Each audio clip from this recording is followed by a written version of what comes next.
오늘 말씀의 제목 따라해 보실까요? 더욱 은혜가 필요한 자입니다. 더욱 은혜가 필요한 자입니다.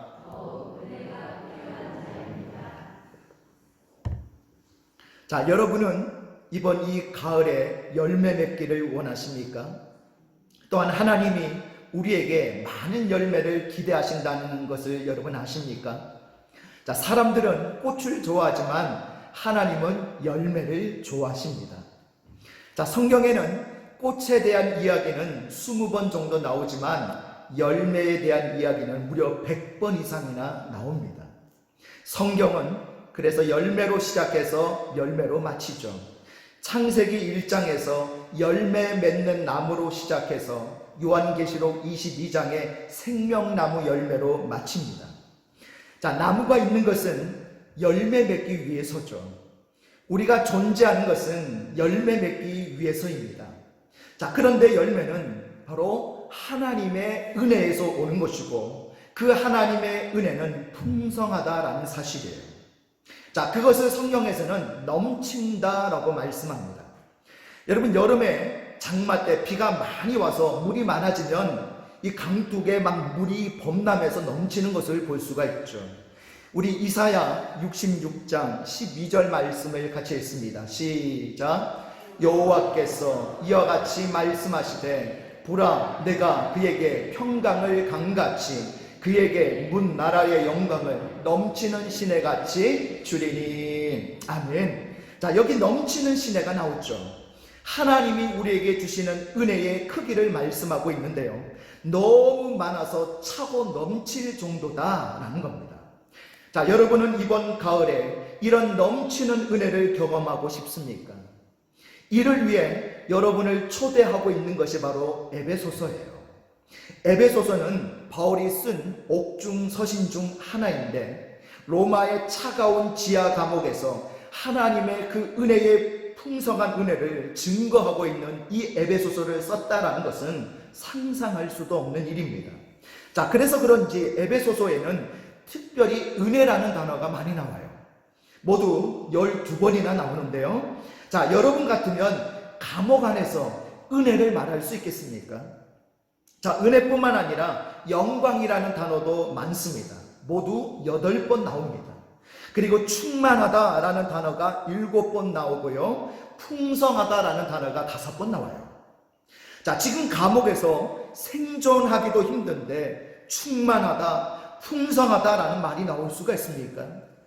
언제 죽을지 모를 사람이 무엇이 그리 행복해서 하나님의 은혜가 충만하다, 하나님의 은혜가 풍성하다라는 말을 반복해서 말할 수가 있었을까요? 자, 우리 에베소서를 한번 전체적으로 살펴볼까요?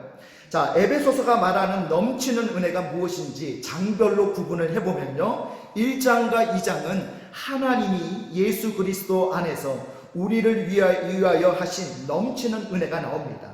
핵심은 바로 구원이죠. 3장과 4장은 우리가 교회 안에서 경험하는 넘치는 은혜를 말씀하고 있습니다. 핵심은 바로 성장이죠. 자, 교회는 우리가 예수님 안에서 자라가야 할 성장과 훈련의 현장이죠. 그리고 5장과 6장은 우리가 세상 안에서 경험하는 넘치는 은혜를 말씀하고 있습니다. 가정 안에서, 직장에서, 사람과 사람의 관계 안에서, 심지어는 마귀와 싸우는 영적 현장에서 어떻게 넘치는 은혜를 체험할 수 있을까? 거기에 대해서 다루고 있습니다. 한마디로 승리를 이야기하고 있죠. 자, 우리 오늘 본문 말씀 에베소서 1장 1절과 2절을 우리 다시 한번 같이 읽습니다. 하나님의 뜻으로 말미암아 그리스도 예수의 사도된 바울은 에베소에 있는 성도들과 그리스도 예수 안에 있는 신실한 자들에게 편지하노니 하나님 우리 아버지와 주 예수 그리스도로부터 은혜와 평강이 너희에게 있을지어다. 아멘. 자, 언제나 시작이 중요한데요, 바울은 이 에베소서를 시작하는 이 서두에서 말문을 열기 위해 가볍게 인사 정도를 하고 있는 게 아닙니다. 자, 이 짧은 두 구절에서 바울은 에베소서에서 말하고자 하는 아주 중요한 주제를 다루고 있죠. 그것은 오늘날 하나님을 믿는 우리가 누구냐 하는 본질적인 질문을 던지고 있습니다. 자, 여러분을 하나님 안에서 누구라고 생각하십니까? 세상에서 우리가 누구냐를 묻지 않습니다.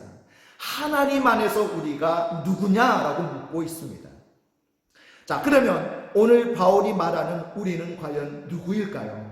자, 우리 화면을 보시면서 따라해볼까요? 첫째, 따라해보실까요? 성도입니다.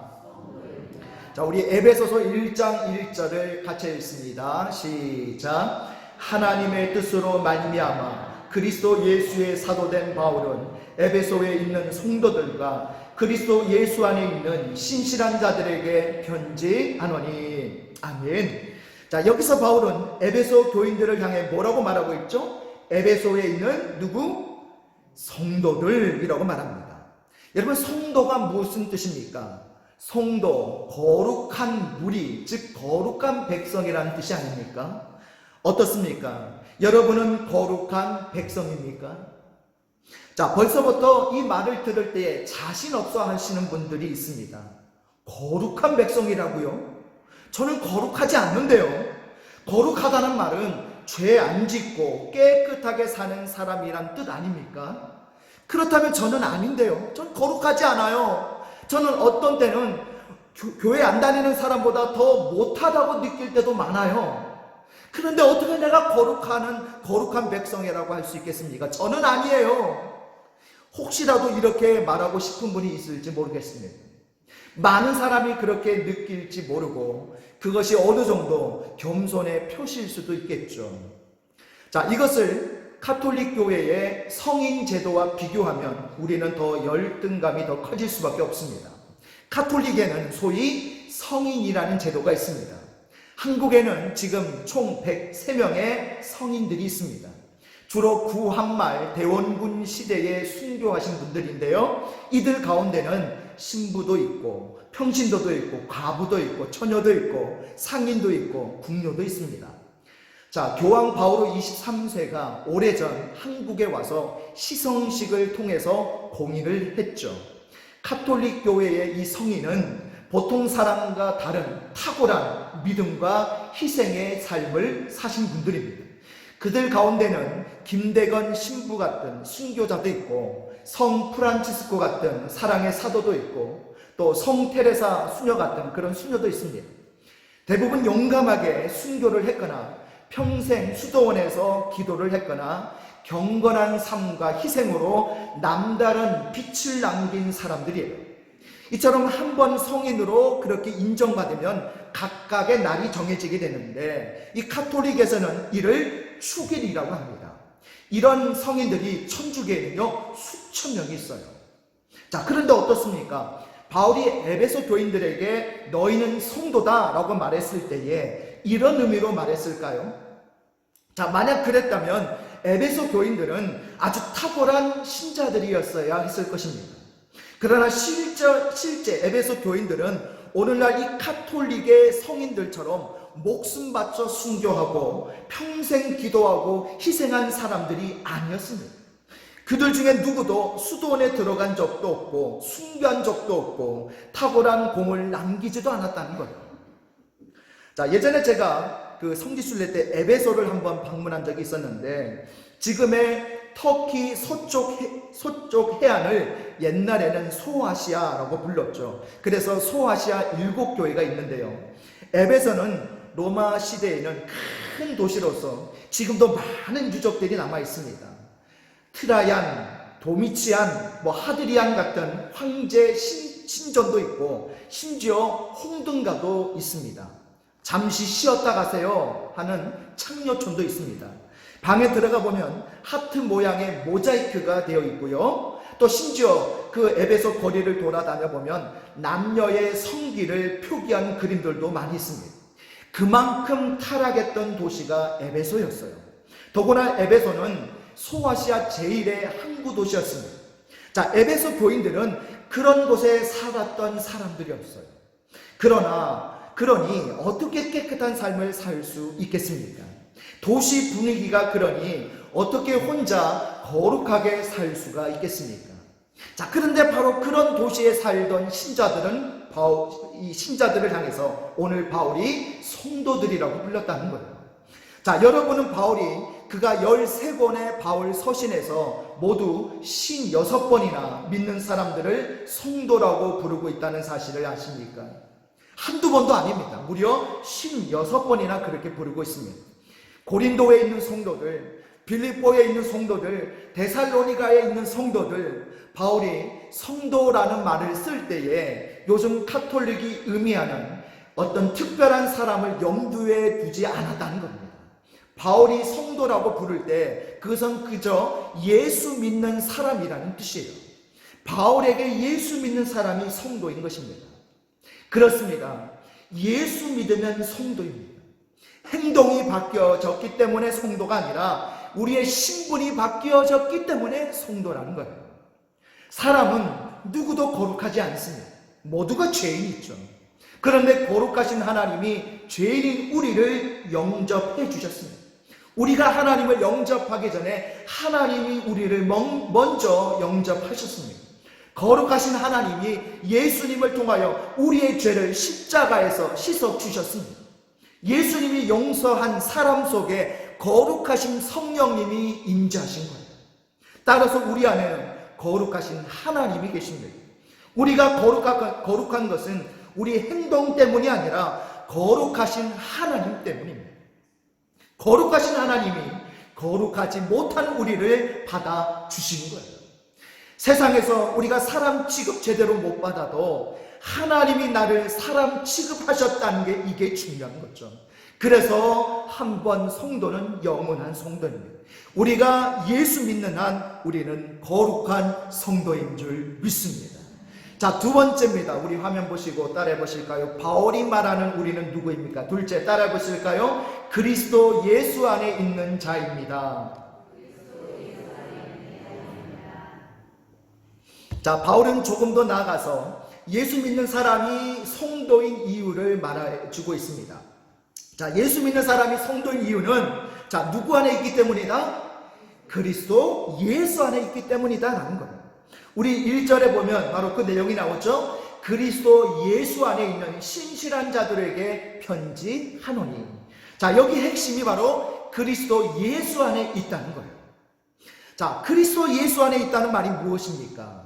그리스도가 믿음의 중심이라는 뜻이죠. 그리스도가 삶의 중심이요 우리 신앙의 중심이라는 뜻입니다. 어떻습니까? 이 말은 당연한 말이 아닙니까? 혹시 그리스도 없이 신앙생활 하는 분도 있을까요? 예수님과 상관없이 교회 나오고 예수님과 상관없이 교회 일하고 예수님과 상관없이 사는 사람도 있을까요? 그럴 수 있다는 거예요.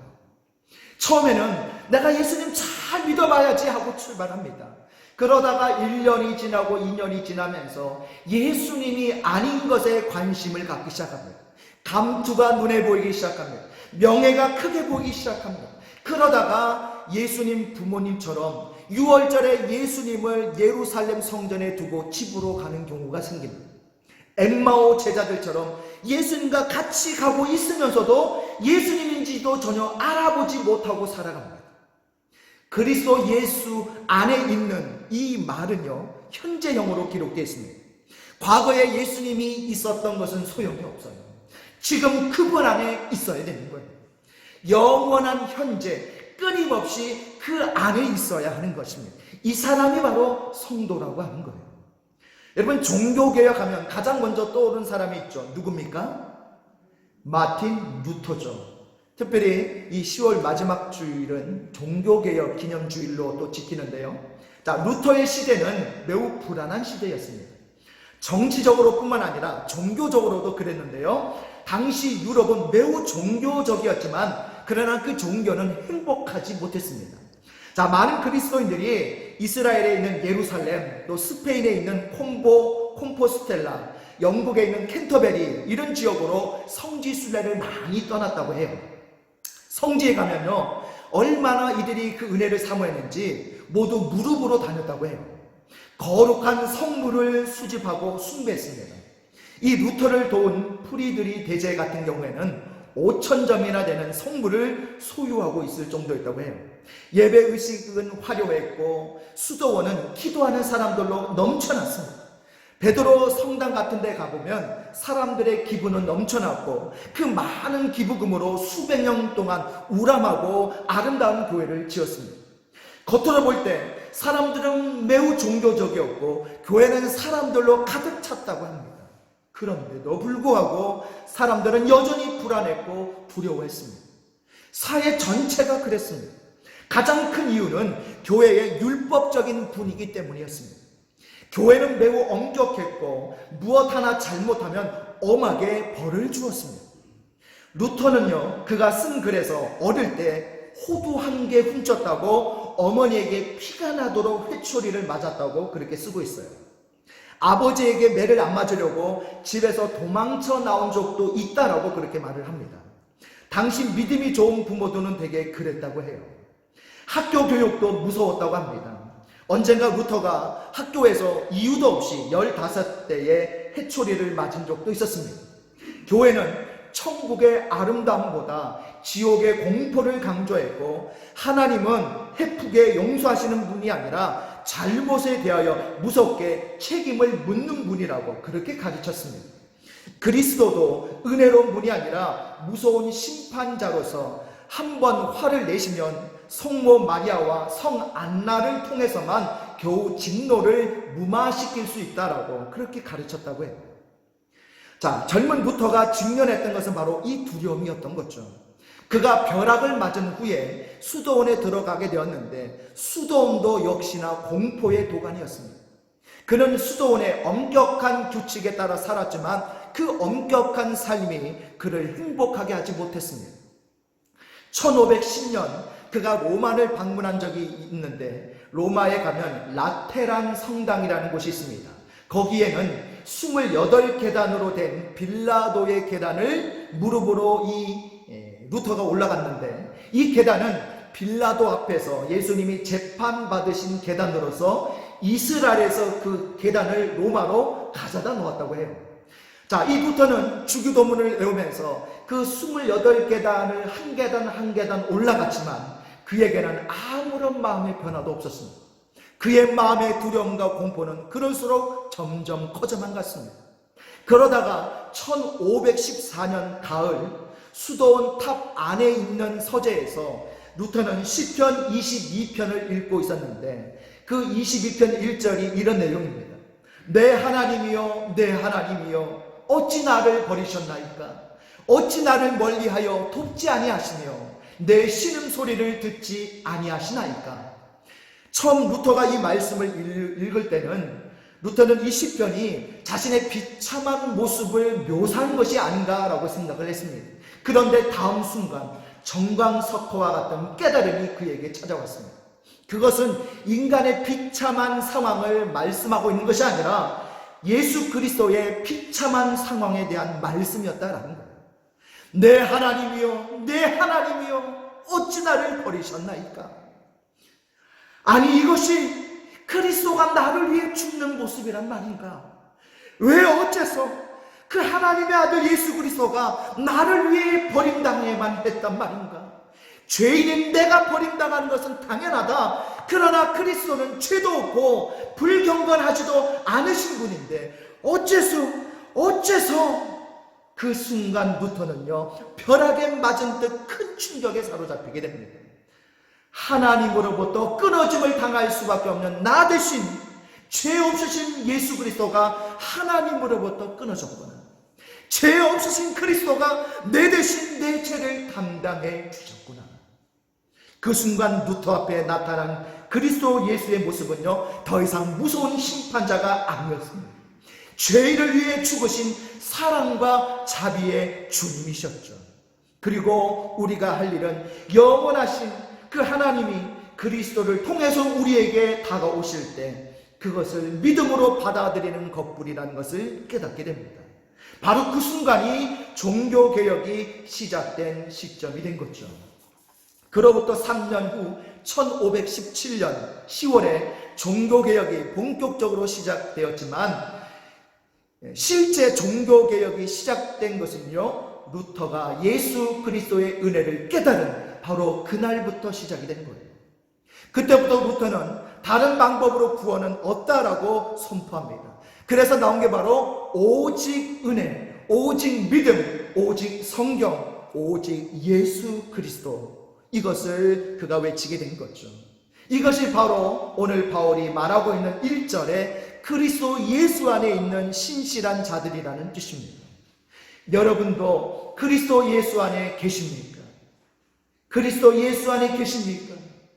그동안 열심히 기도하고 가난하게 살고 자기 의를 쌓아가며 살아도 여전히 불안하고 두려웠던 루터는 그때부터 오직 그리스도 예수 그리스도를 의지하고 살았고 종교개혁을 통해서 놀라운 주님의 쓰임을 받게 되었습니다.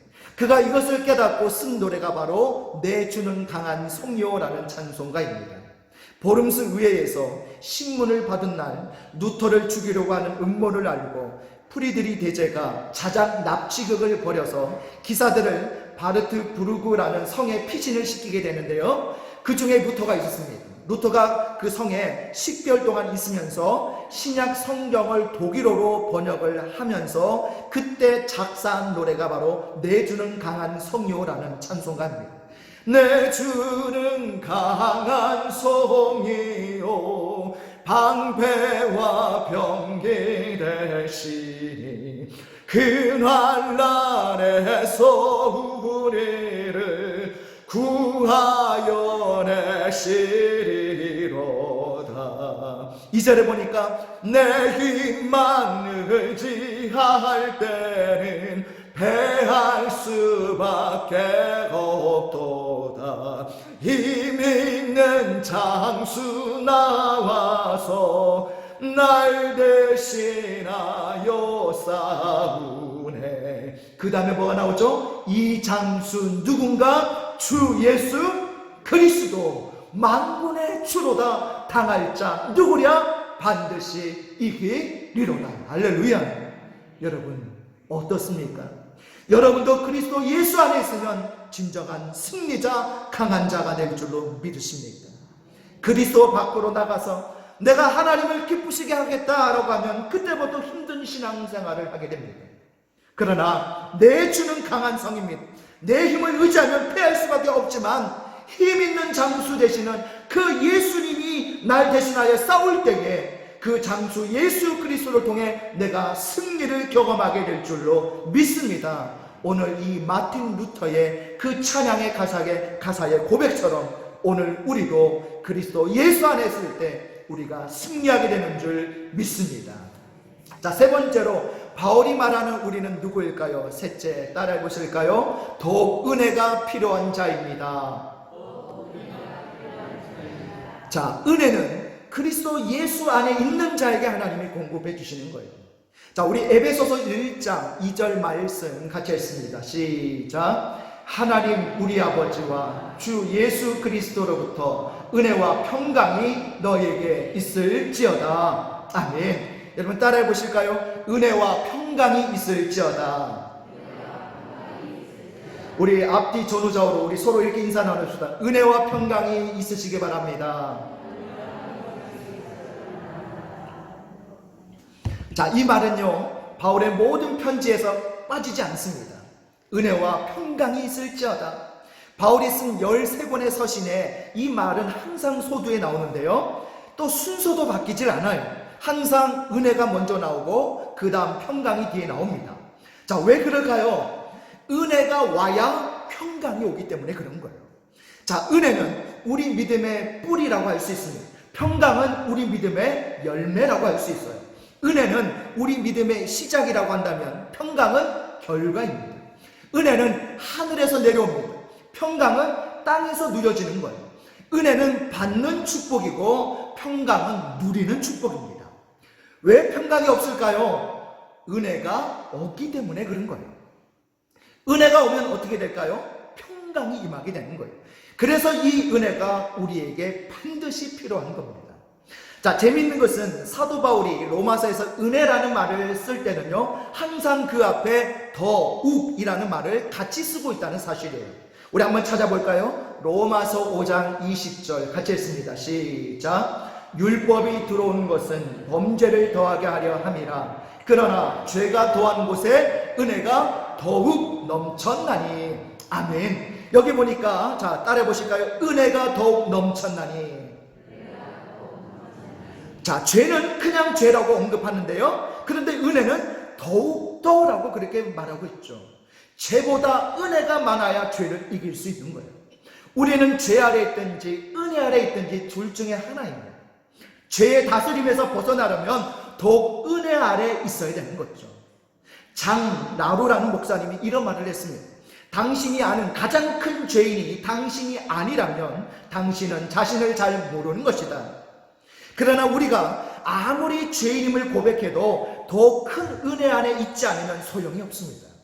자, 바울이 디모데전서 1장에서 자신의 죄인됨을 이렇게 고백을 했는데요, 우리 디모데전서 1장 15절을 같이 했습니다. 시작. 미쁘다 모든 사람이 받을 만한 이 말이여, 그리스도 예수께서 죄인을 구원하시려고 세상에 임하셨다 하였도다. 죄인 중에 내가 개순이라. 아멘. 자, 재미있는 것은 바울은 자신의 과거를 고백하면서 시제는 현재형을 썼다는 거예요. 나는 과거의 비방자요, 박해자요, 폭행자였다. 그러면 그 다음에 나오는 고백은 당연히 나는 과거의 죄인이었다라가 이게 되어야 되는 거죠. 그런데 바울은 자신의 과거를 말하면서도 자신이 죄인이라는 말은 현재형으로 말하고 있다는 거예요. 그나마 최상급을 써서 나는 죄인 중에 뭐니라? 괴순이라 라고까지 말하고 있습니다. 이 말은 바울이 예수님을 핍박하던 과거에만 죄인이었던 것이 아니라 사도가 된 지금도 여전히 죄인이라고 고백하고 있는 거예요. 자, 그런데 이렇게 죄인임을 고백하는 것보다 더 중요한 것이 나옵니다. 바로 디모데전서 1장 14절인데요, 우리 같이 읽어보겠습니다. 시작. 우리 주의 은혜가 그리스도 예수 안에 있는 믿음과 사랑과 함께 넘치도록 풍성하였도다. 아멘.